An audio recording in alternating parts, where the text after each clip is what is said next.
himbazwe n'ijuru. Ijambo ry'Imana riravugwa,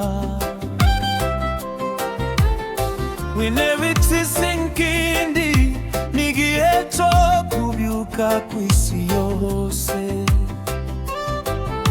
Abasinziriye barakanguka, abazimiye baratahuka, imitima ikomera irameneka, kubw'ubwiza bw'Imana buzura isi.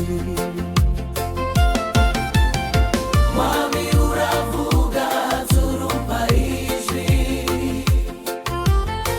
ubutumwa bwawe burakiza. Igihe cyo kwihana kirasohoye, umuntu bawe buracahari. Ubuhanuzi burasohoye, ububyutse bukomeye ku isi. Abantu barihana baragaruka,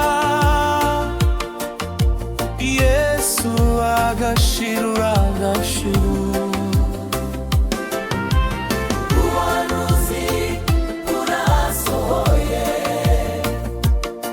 Imbaraga z'Imana ziramanuka,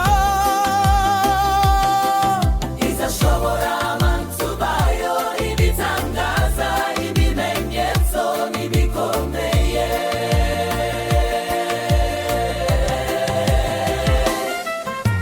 amatorero arongeye kubyuka, amasengesho arongera gutwika, Umwuka Wera aragendagenda akiza abarwayi, ahindure imitima. Aho twari twarapfiriye niho ubuzima buturuka, aho hari amarira menshi hazabamo ibishimo byinshi.